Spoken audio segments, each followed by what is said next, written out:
toi, Seigneur, qu'il y a ma bénédiction. Même si elle tarde, moi je l'attendrai. C'est auprès de toi qu'il y a ma bénédiction. Shalom, shalom, peuple de Dieu. Très heureux de nous retrouver encore dans ces moments de partage. Nous sommes déjà dans les déconfinements. Que Dieu soit béni. Aujourd'hui, nous allons parler de la pluie. Nous allons prendre nos Bibles dans Cantique chapitre 2. Nous allons faire la lecture à partir du verset 11 au verset 14. Nous sommes dans Cantique des Cantiques chapitre 2. Je lis la parole à partir du verset 11 à 14. Car voici l'hiver est passé, la pluie a cessé, elle s'en est allée. Le fleur paraissent sur la terre, le temps de chanter est arrivé, et la voix de la tourterelle s'est fait entendre dans nos campagnes. Les figuiers forment ses premiers fruits, et les vignes en fleurs exhalent leur parfum. Lève-toi, mon ami, ma belle, et viens. Verset 14. Ma colombe, qui te tient dans les fentes du rocher, qui te cache dans les parois escarpées, fais-moi voir ta figure, fais-moi entendre ta voix, car ta voix est douce et ta figure est agréable. Amen. Nous allons prier pour sa parole. Au commencement, la Bible dit qu'était la parole était avec Dieu et la parole était Dieu. Dans la personne de Jésus-Christ de Nazareth, nous sommes dans la joie d'écouter cette parole. La Bible nous exhorte à ne pas rester des auditeurs oubliés, mais d'écouter cette parole, de la mettre en pratique, car elle peut nous sauver. Que le nom de Jésus soit béni dans nos cœurs. Merci aussi pour ces temps de déconfinement. Nous nous remettons entre les saintes mains de Yehoshua. Que Dieu soit Dieu dans nos cœurs, dans nos vies, pour nous accompagner dans ces moments très, très difficiles. Nous implorons la grâce par les biais du Saint-Esprit qui vraiment nous éclaire à comprendre les Écritures, la parole de Dieu, et de l'insérer dans nos cœurs, corps, âme, esprit, pour que nous soyons ceux-là, vraiment que Dieu attende pour que nous l'adorons en esprit et en vérité. Père, bénis ce moment, que toute la gloire revienne à ton saint nom.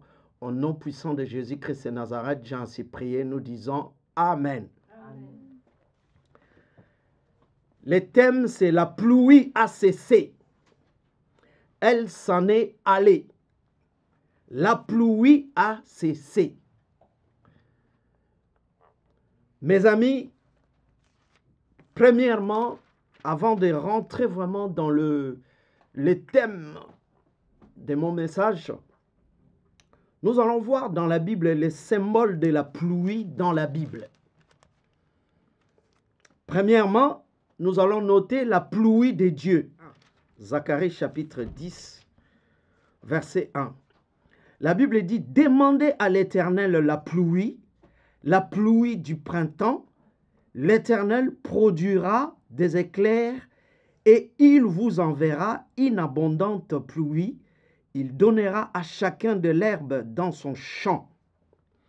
Donc nous voyons que premièrement, puisqu'on parle de la pluie de Dieu, nous voulons comprendre, il est question de quelle pluie que nous parle les livres des Cantiques des Cantiques. Donc je nous amène premièrement à voir rapidement dans la Bible ce que symbolise la pluie selon la Bible.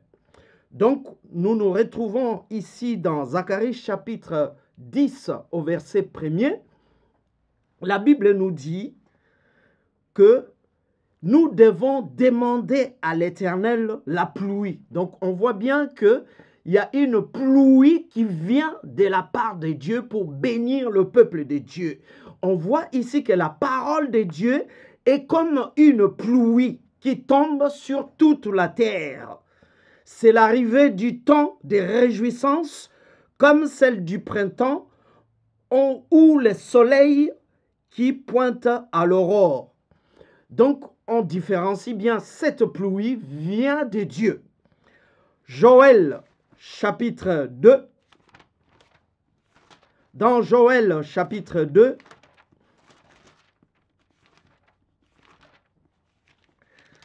la Bible, Joël chapitre 2, verset 23, je lis la parole de Dieu. Et vous, enfants des Sion, soyez dans l'allégresse et réjouissez-vous en l'Éternel votre Dieu, car il vous donnera la pluie en son temps. Il vous enverra la pluie de la première et de l'arrière-saison comme autrefois. Donc, il est bien question toujours de la pluie de Dieu. Mais ce que je voulais dire au peuple de Dieu, c'est que cette pluie concerne que les enfants de Dieu. Dieu promet de nous bénir. Et quand il nous bénit, cette expression, on peut l'appeler la pluie. Parce que Dieu nous bénit. Et c'est pour cette raison que c'est très important que chacun de nous sache que Dieu est capable de nous bénir. Zacharie, on retourne encore dans Zacharie chapitre 14 au verset 17 à 18. Zacharie 14, verset 17 à 18. La Bible dit, s'il y a des familles de la terre qui ne montent pas à Jérusalem pour adorer le roi, l'Éternel des armées, la pluie ne tombera pas sur elles.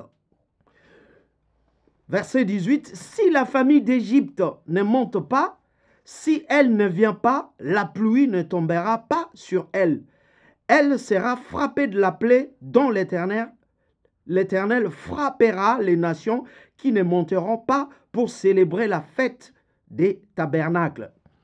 Qu'est-ce qu'on peut parler de cette pluie-là? Qu'est-ce qu'on peut comprendre? Nous comprenons que la pluie de Dieu, pour y accéder, pour être béni, donc on parle bien de la bénédiction, parce que Dieu parle toujours par des métaphores. On ne parle pas d'une pluie physique, naturelle, que nous voyons lorsqu'il pleut, mais le langage de Dieu veut nous dire qu'il y a une pluie qui existe, qui fait que lorsqu'un enfant de Dieu obéit à la parole de Dieu, Dieu envoie la pluie. Et cette pluie veut dire tout simplement que Dieu te bénit. Dieu ouvre les ciels pour te bénir, pour me bénir. Donc c'est très important. Et si je n'obéis pas à la parole de Dieu, la Bible dit que Dieu ne peut pas m'envoyer la pluie. Ça veut dire que Dieu ne me bénit pas. Il faut comprendre ça par métaphore. Ce n'est pas littéral qu'il faut comprendre l'expression de la pluie ici. Rapidement, nous allons lire dans Deutéronome, toujours la pluie de Dieu, Deutéronome chapitre 11. Nous voyons que Dieu précise bien, à partir du verset 16 au verset 17, la Bible dit, « Gardez-vous de laisser séduire votre cœur, de vous détourner, de servir d'autres dieux et de vous prosterner devant eux. » Verset 17, « La colère de l'Éternel s'enflammerait alors contre vous, il fermerait les cieux et il n'y aura point de pluie, la terre ne donnerait plus ses produits et vous périrez promptement dans le bon pays que l'Éternel vous donne. » Donc là, on comprend que lorsqu'un enfant de Dieu n'obéit pas à la parole de Dieu, cet enfant de Dieu n'a pas accès à la bénédiction qui parle tout simplement de la pluie de Dieu. Donc toi et moi, bien-aimés, si nous voulons être bénis, ça veut dire si nous voulons recevoir la pluie de l'arrière et de l'arrière-saison, puisque Dieu l'a promis à tout un chacun. Tout enfant de Dieu, tout racheté de Dieu a accès justement à une bénédiction ou à des bénédictions.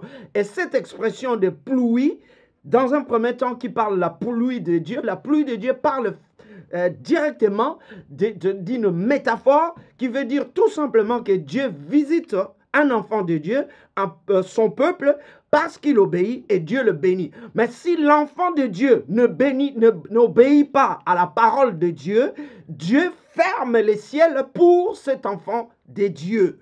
Très important à comprendre. Donc nous avons vu que la pluie de Dieu a une condition, c'est de lui obéir. Rapidement, je ne veux pas trop m'étendre là-dessus, c'était juste pour essayer de nous bénir par rapport à la pluie. Malachie chapitre 3, versets 9 à 10.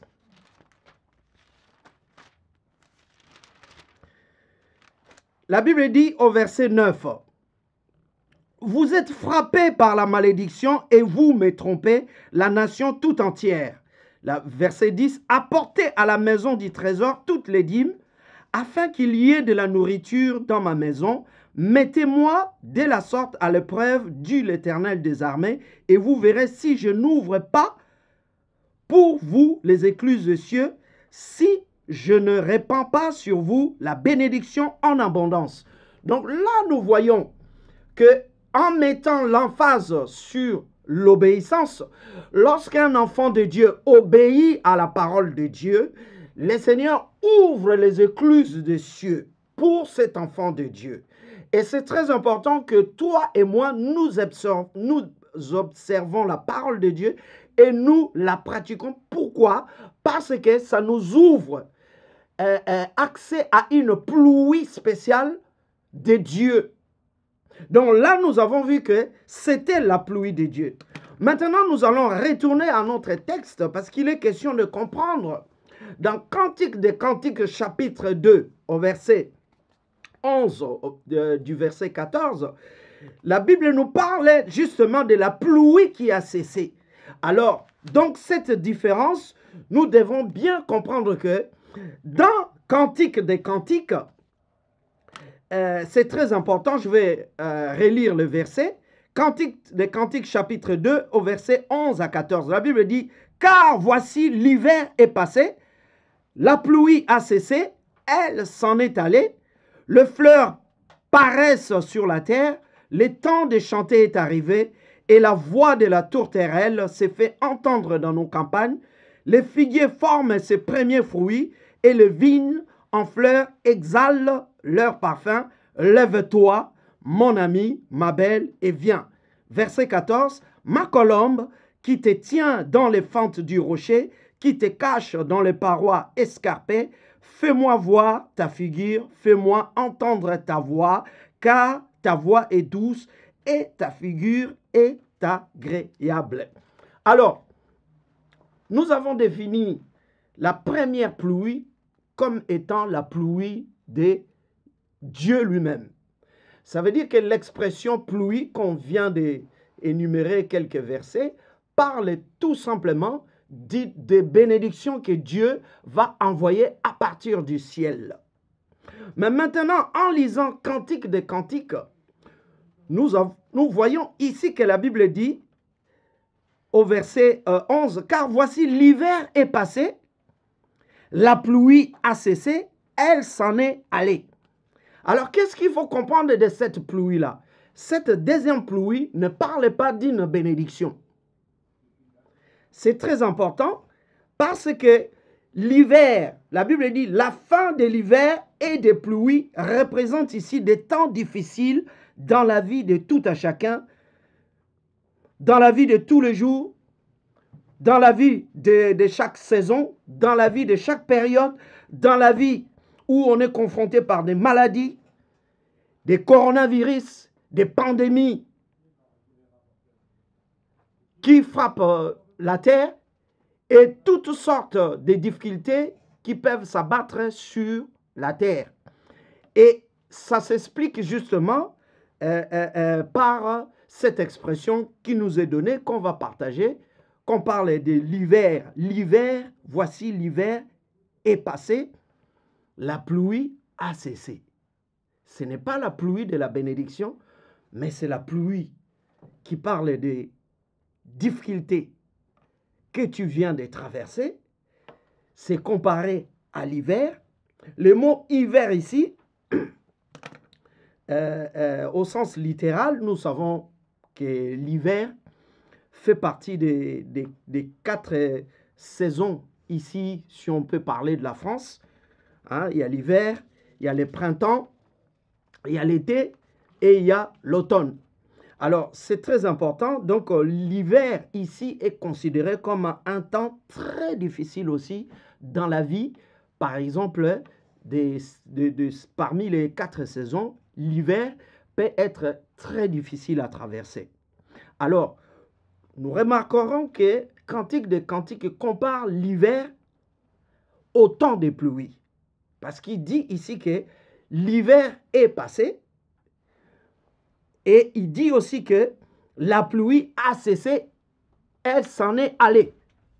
Ça veut dire que l'hiver et la pluie, pour l'auteur, veut dire des temps difficiles que nous venons de traverser, mais ces temps-là commencent à passer.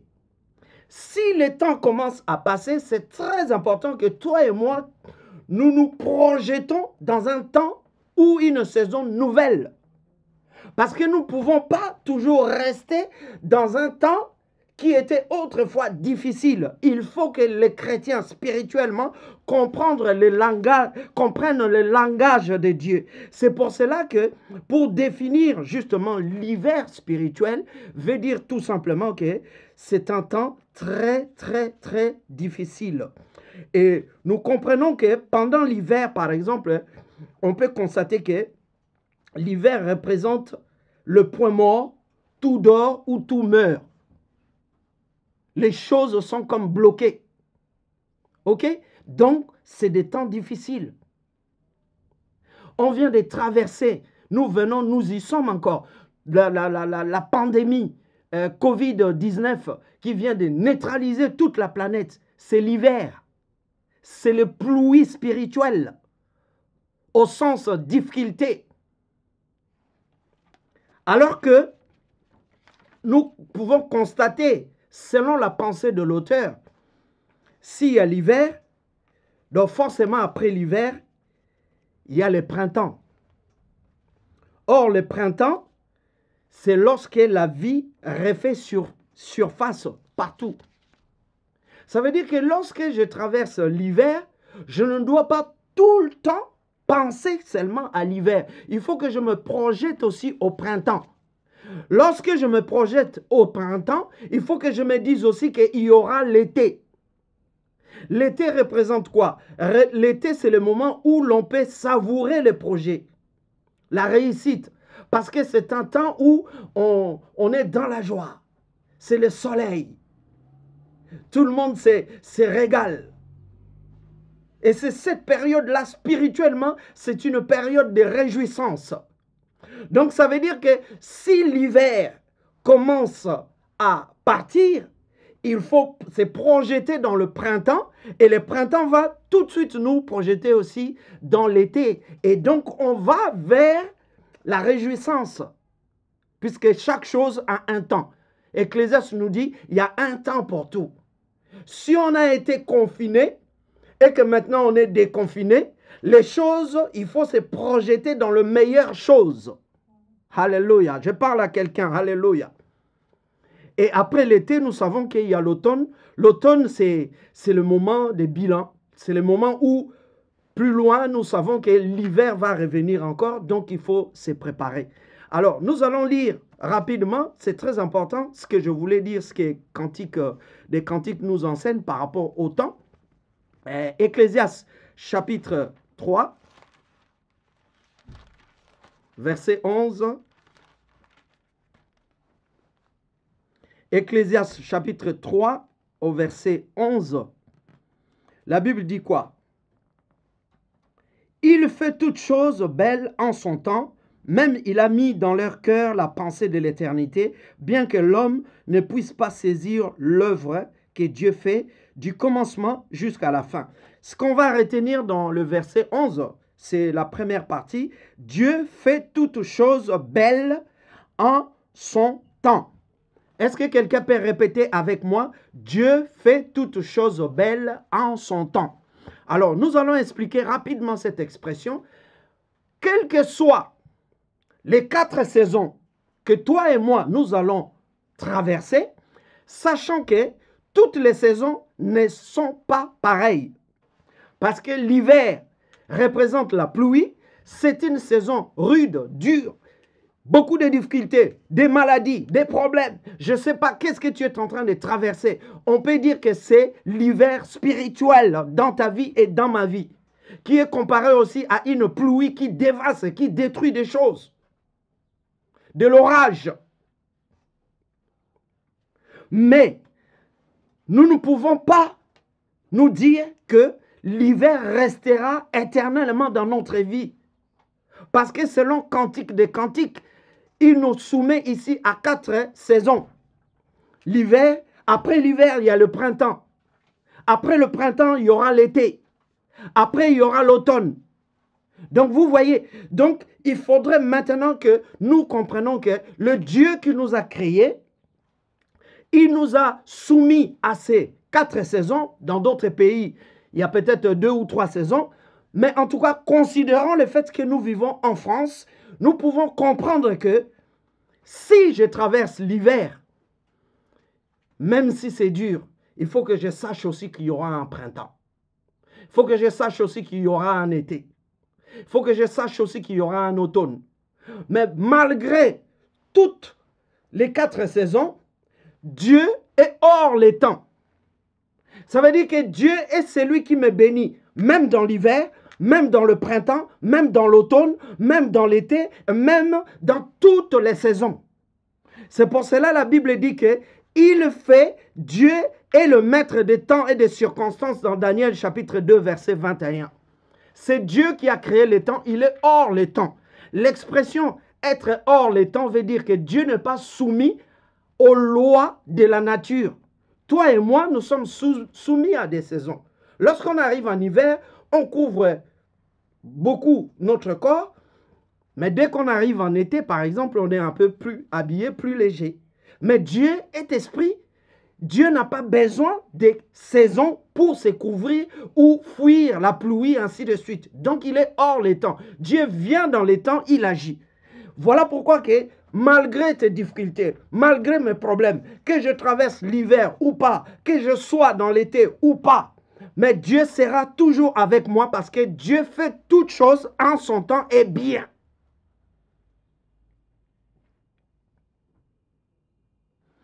Donc, Ecclésiaste est en train, Cantique des Cantiques est en train de nous enseigner que chacun de nous doit se projeter à un moment donné, lorsqu'il traverse des difficultés, de ne pas tout le temps se confiner dans ces difficultés.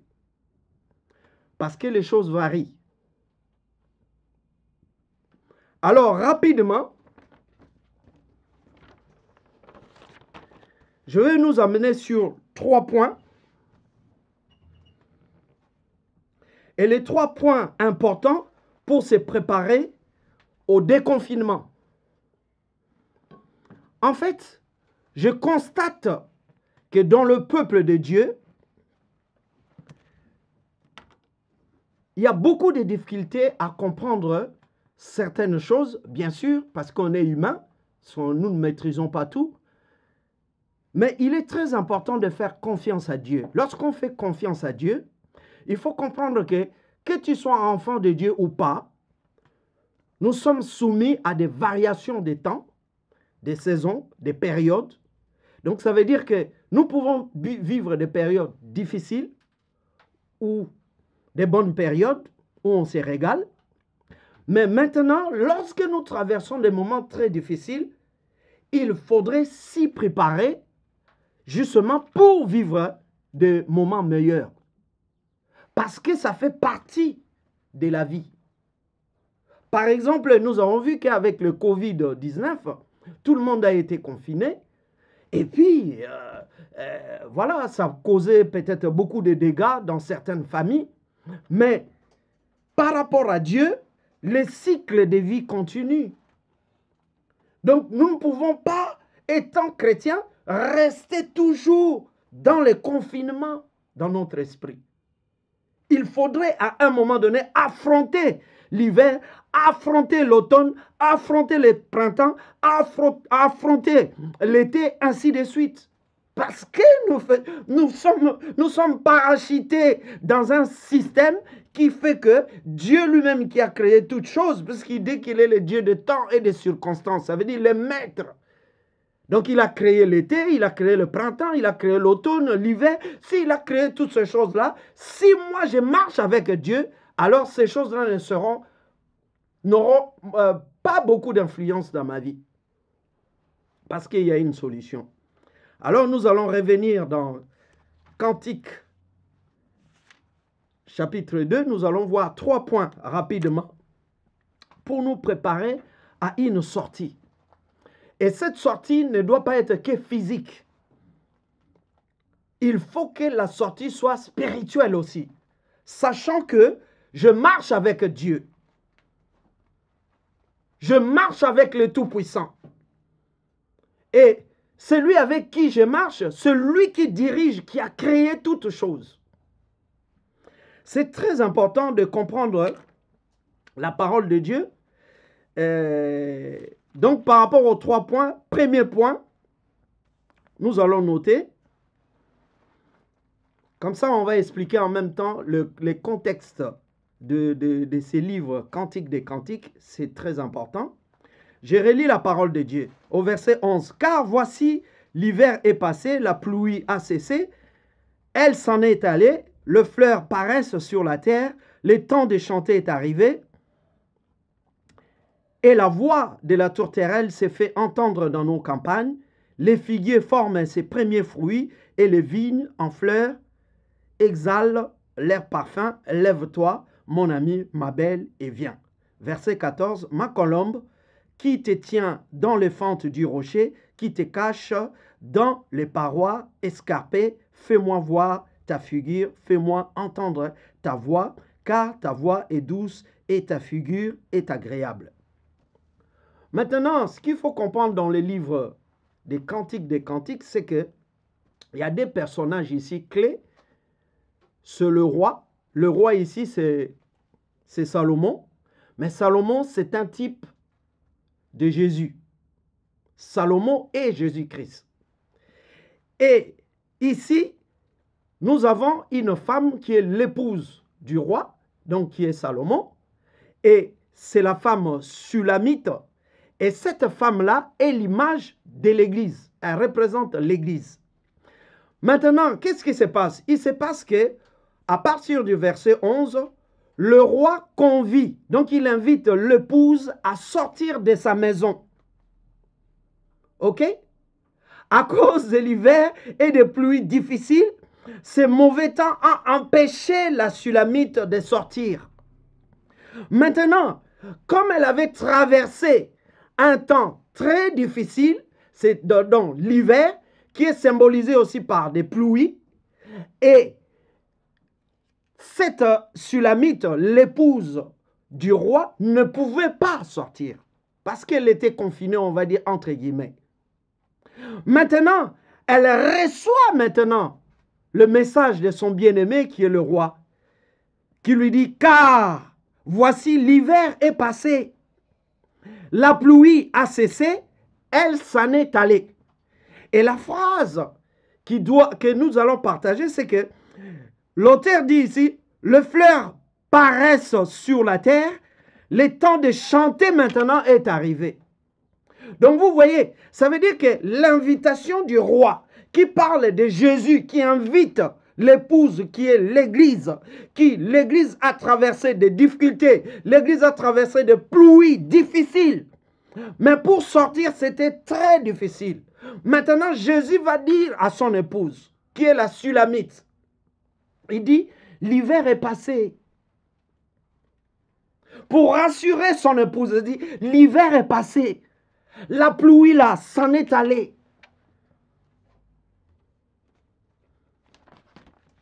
C'est le temps de chanter. Bien-aimés, lorsqu'on marche avec Jésus, lorsqu'on marche avec Dieu, ce que nous devons comprendre, c'est très important, c'est de comprendre que si nous restons à voir les choses selon la vue, nous ne pouvons pas faire le pas vers la victoire. Cette épouse-là a reçu la révélation de son mari, son époux, qui n'est autre que Salomon, un type de Jésus, qui lui dit « Sors !» Il faut sortir. Parce que ce que tu crains là, c'est passé maintenant. Mais elle ne pouvait pas voir puisqu'elle est dans la maison. Maintenant, son roi, qui est son époux, lui dit « Les fleurs paraissent sur la terre. » C'est une révélation. Bien-aimé, ça veut dire que pour pouvoir affronter même la maladie, même le Covid-19, même beaucoup d'autres difficultés qui nous guettent dans le monde, parce que nous sommes comme dans l'hiver, et dans l'hiver, l'hiver nous a confinés par rapport à tout ce que l'hiver nous a donné. Maintenant, on a peur de faire le pas, de faire un certain nombre de choses. On craint. On se dit, qu'est-ce qui peut m'arriver? Mais le maître, Yahshua nous dit à l'église, réjouissez-vous, sortez. Parce que les choses commencent à changer. C'est une révélation. Maintenant, il faut se saisir de cette révélation pour voir ce que le maître dit. Alléluia. Je vais donner un exemple dans la Bible. Dans le livre des rois, il y a un homme de Dieu. 2 ans, quelques mois, il n'y avait plus de pluie en Israël. Le prophète Élie a dit à Akab de partir et il est allé prier Dieu. En priant, il était avec son serviteur. Il prie la première fois, il dit à son serviteur, va voir si le ciel commence à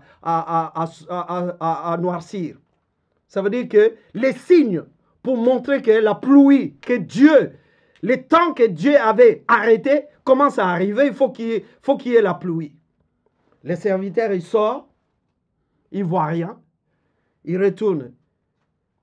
Il dit, maître, il n'y a rien. L'homme de Dieu continue à prier encore. Il y retourne encore. Il retourne, rien du tout. 3e fois, quand il est retourné, il dit, ah, le ciel commence à s'assombrir, à s'obscurcir. Donc, on commence à voir les signes de la pluie. C'est ça la vision spirituelle. Quand on marche avec Yahshua Mashiach, quand on marche avec le Dieu Tout-Puissant, il faut voir ce que Dieu a vu déjà, ce qu'il nous a révélé. Si on ne le voit pas d'avance, nous ne pouvons pas sortir. Parce que nous sommes comme pris en piège dans notre propre peur, dans notre propre raisonnement, dans notre propre appréhension, des doutes, ainsi de suite, tout et tout. Et Jésus veut nous débloquer cela pour nous faire sortir, parce que c'est lui le maître des temps et des circonstances. Lorsqu'il donne des signes, lorsqu'il dit « sortez avec foi », il faut sortir.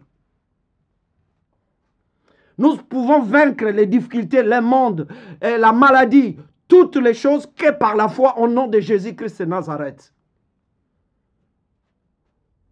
La femme ne pouvait pas sortir. Mais son époux, Yahshua, lui a dit, sors. C'est le temps de chanter.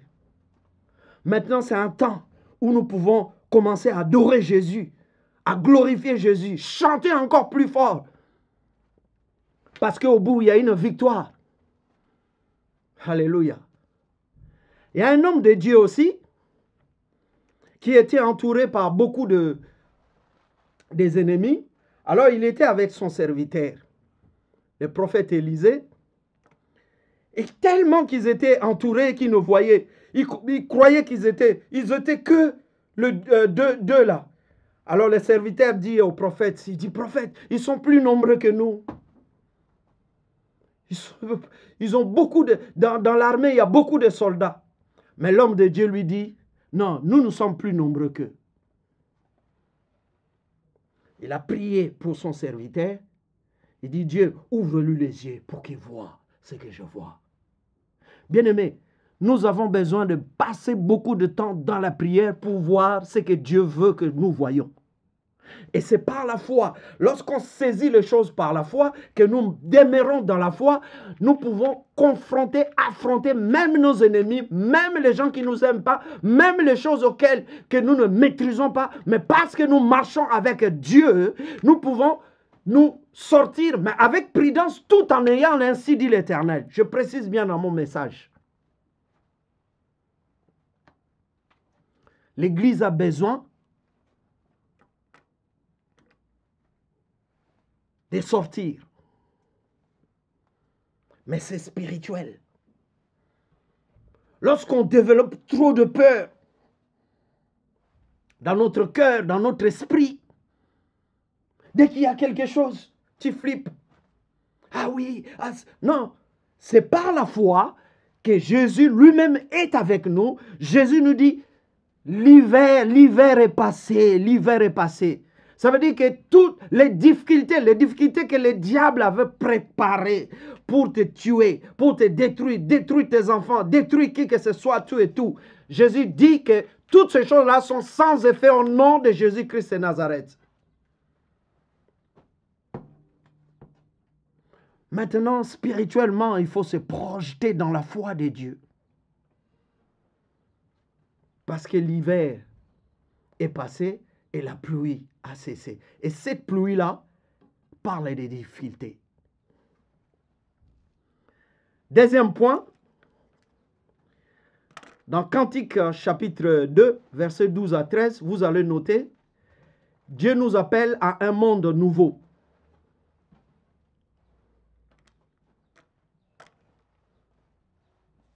Bien-aimé, qu'est-ce qui s'est passé? Lorsque le roi a demandé à l'épouse de sortir de sa maison, parce qu'il lui révèle des choses nouvelles. Et toutes les choses nouvelles, là, nous pouvons, par exemple, les lire à partir du verset 11. « Car voici, l'hiver est passé, la pluie a cessé, elle s'en est allée. » Alors, on commence à énumérer les choses nouvelles. Le fleur paraissent sur la terre, le temps de chanter est arrivé, et la voix de la tourterelle s'est fait entendre dans nos campagnes, les figuiers forment ses premiers fruits, et les vignes en fleurs exhalent leur parfum.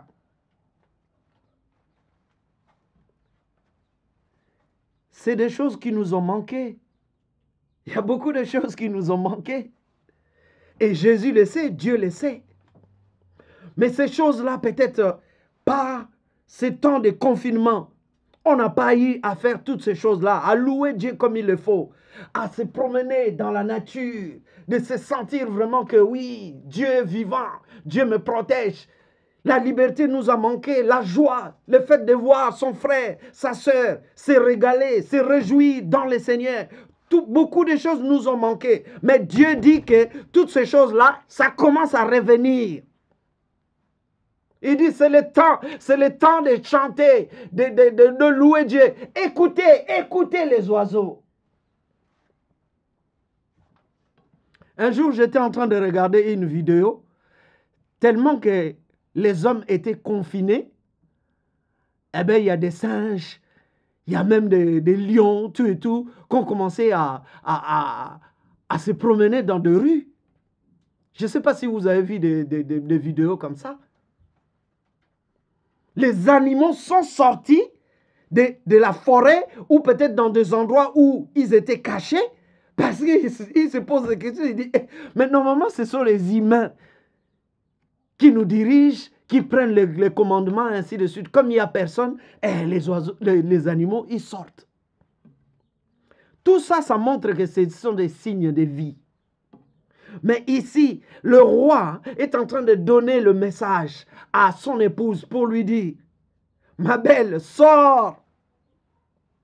Sors parce que même les oiseaux, moi j'entends les cris des oiseaux. La vie a repris. Tu n'as plus peur. Viens.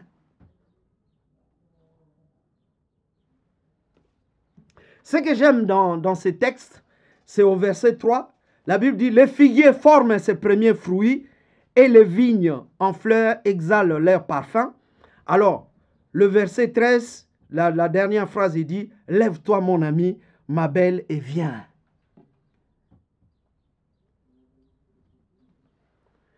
Bien-aimés, rappelez-vous que, ou rappelons-nous que dans la Bible, lorsque Dieu utilise l'expression « lève-toi », ça veut dire que toi ou moi, nous sommes dans une position assise. C'est-à-dire que nous sommes sans mouvement, il n'y a pas la foi, on n'agit pas par rapport à la parole de Dieu, on ne fait rien du tout pour faire avancer les choses de Dieu. Et Dieu voit que les choses sont un peu bloquées. Mais Dieu a envie que tu te lèves dans la foi au nom de Jésus-Christ de Nazareth. Que tu cries haut et fort que Jésus est Seigneur. Que tu loues ton Dieu, que tu mettes ta confiance en Jésus-Christ. C'est le temps de se lever. Josué chapitre 1er verset 1 à 2. La Bible dit Josué serviteur de Moïse lorsqu'il fut appelé par Dieu. Et Dieu a réitéré à Josué. Il dit Josué, lève-toi. Tu dois te lever. Josué a pleuré Moïse pendant 1 mois. C'était beaucoup. Et lorsque quelqu'un est assis, ça veut dire qu'il est sans mouvement. Il n'agit pas. Bien sûr qu'il y a beaucoup de problèmes. Bien sûr qu'il y a beaucoup de difficultés. Mais il faut être au-dessus de ces difficultés. Josué n'a pas trouvé la solution à ces problèmes. Donc, il a préféré baisser les bras. Il a baissé ses mains. Il dit, puisque mon maître est mort, Moïse, c'est fini, il était plus grand. C'est lui qui a ouvert la mer en deux. Moi, je ne serais même pas capable. Qui suis-je, moi, avec ce peuple-là? Maintenant que mon maître est mort, est parti, qu'est-ce que je dois faire? Mais il a oublié que celui qui a agi dans son maître, c'est celui qu'on appelle Yehoshua Mashiach, le Dieu Tout-Puissant. Ce qu'il a fait hier, il le fera aussi aujourd'hui. La Bible dit que Dieu est le même hier, aujourd'hui et éternellement. Et Dieu dira à Josué, il dit, Josué, prends courage. Partout où tu fouleras tes plantes de pieds, je te les donne. Au nom de Jésus-Christ de Nazareth. Se lever, ça veut dire que reprends tes moments. Des temps dans la prière. Lève-toi, commence à évangéliser. Lève-toi, commence à crier haut et fort. La Bible dit que dans le Cantique des Cantiques, le roi voulait entendre la voix de son épouse. Tout était mis en place. Les cris des oiseaux, le chant, les animaux, le fleur, les plantes qui commençaient à repousser, tout ça. Mais il manquait une seule personne, c'était l'épouse. L'épouse devait sortir. Au verset 13, le roi dit, « Lève-toi mon ami, ma belle, et viens. » C'est le temps de se lever. Nous devons nous lever. Se lever, ça veut dire que nous devons agir fortement. Parce que nous sommes des soldats de Yehoshua. Nous sommes des amis de Jésus. Nous sommes l'épouse de Jésus. Jésus compte sur nous. Alléluia. Il est Dieu. Le dernier point, verset 14. Ma colombe, qui te tient dans les fentes du rocher, qui te cache dans les parois escarpées, fais-moi voir ta figure, fais-moi entendre ta voix, car ta voix est douce et ta figure est agréable. Le roi dira à la Sunamite, il dit ma colombe. Donc on voit déjà que le roi ici compare son épouse à une colombe. Mais dans l'expression de ces versets, nous voyons que la colombe était cachée dans une fente. La Bible dit au verset 14, qui te tient dans les fentes du rocher. Ça veut dire au sommet du rocher. Sors parce que tu étais caché au sommet du rocher. Je vais dire à quelqu'un quelque chose. Le vrai rocher, c'est dans le psaume 18, verset 2, dans certaines versions, et verset 3, dans d'autres versions. C'est-à-dire que l'Éternel est mon rocher. Le vrai rocher dans notre vie, c'est Jésus-Christ de Nazareth lui-même. Alors que cette femme, pendant l'hiver, pendant les pluies, qui parle des difficultés, était cachée dans les fentes de rochers, en réalité, les rochers là, les rochers lui-même, c'était Yehoshua Mashiach. Ça veut dire que dans tes moments de confinement, dans tes moments de difficultés, dans tes moments de pandémie très difficiles, dans d'autres moments, dans des difficultés que tu peux traverser même dans ta maison, la seule personne qui est ton refuge, qui est ton rocher, qui te garde jusqu'à ce jour, c'est Jésus-Christ de Nazareth lui-même. C'est une révélation parce que cette femme, si elle est encore vivante, c'est juste par pure grâce parce que Dieu lui-même gardait cette femme dans ses rochers. Et le rocher de notre vie, c'est Jésus-Christ de Nazareth. Alors pour finir mon message, l'hiver et le pluie, comme nous avons dit, représentent des difficultés. Si on met ça par rapport aux 4 saisons, et nous voyons que l'hiver passe et c'est le printemps qui commence à rentrer, il faut changer, mes amis.